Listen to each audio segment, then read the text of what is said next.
If Premiere Pro is giving you a render error, export crash, or a failed timeline render, don't worry. In this video, I'm going to walk you through the most reliable fixes step by step so you can get your project rendering again without wasting hours guessing what went wrong. This is especially useful if your project keeps failing on the same clip, your GPU is acting up, or your export just refuses to finish. And if this tutorial helps you out, make sure to hit that like button and subscribe for more Premiere Pro tips, fixes, and workflows.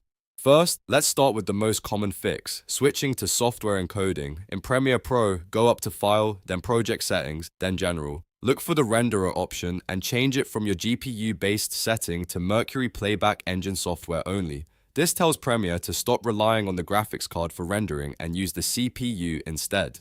A lot of render errors are caused by GPU-related conflicts, driver issues, or effects that don't play nicely with hardware acceleration, so this single change often fixes the problem right away. After you make that switch, try rendering or exporting again. If the error is gone, that's a strong sign the issue was tied to the GPU or one of the accelerated effects in your timeline. If you still get the error, don't panic. We've got several more fixes to try.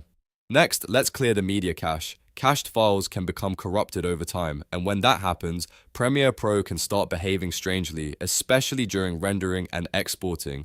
Go to Preferences, then Media Cache, and click Delete. When prompted, choose the option to delete all media cache files from the system. This will force Premiere Pro to rebuild fresh cache files, which can remove hidden corruption that may be causing your render failure. Once the cache is cleared, reopen your project and give the render another try. Sometimes this alone is enough to solve the issue, especially if the error started after importing new footage, changing effects, or moving projects between computers. Now, let's identify the bad clip, because render errors often happen at the exact same timecode every time. If your export keeps failing in the same place, note the timecode where it stops, then go directly to that spot on your timeline and inspect the clip, the transition, the effects stack, and any nested sequence around it. Look for heavy effects, third-party plugins, glitch transitions, noise reduction, warp stabilizer, or anything else that might be pushing the timeline too hard. A very effective fix here is to remove the problematic effect from that specific clip and try again.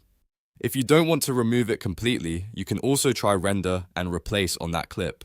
That will pre-render the section into a simpler file, which can help Premiere Pro export the timeline more reliably. This is one of the best troubleshooting steps when a project renders almost all the way through and then suddenly fails at the same spot every time. If your render error is happening during export, another thing to try is changing the export format. If H.264 is failing, switch to QuickTime and use the Apple ProRes 422 preset instead.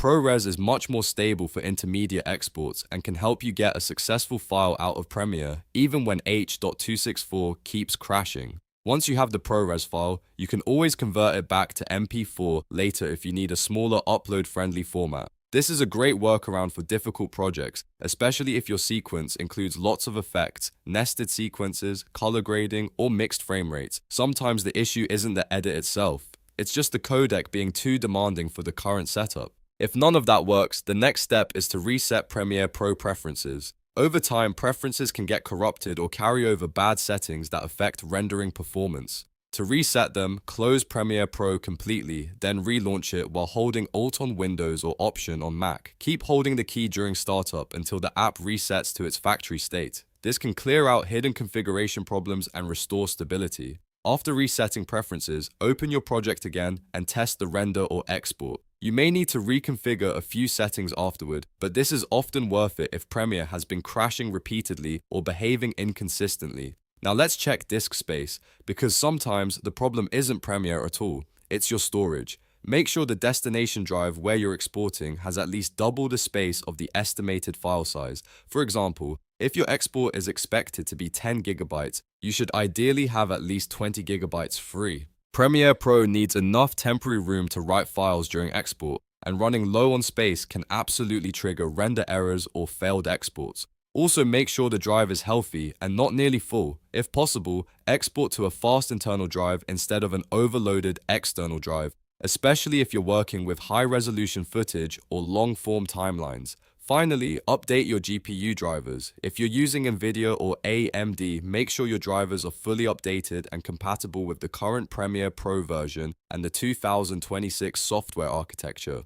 Outdated drivers can create export errors, decoding issues, and random timeline failures. Download the latest stable driver directly from the manufacturer, install it cleanly, restart your computer, and try the render again. If you've gone through all of these steps, you've covered the most common causes of Premiere Pro render errors: GPU issues, corrupted cache, problematic clips, unstable export formats, bad preferences, low disk space, and outdated drivers. In most cases, one of these fixes will solve the problem and get your project exporting properly again. If this video helped you fix your Premiere Pro render error, please give it a like, subscribe for more editing tutorials, and let me know in the comments which fix worked for you. Thanks for watching, and I'll see you in the next one.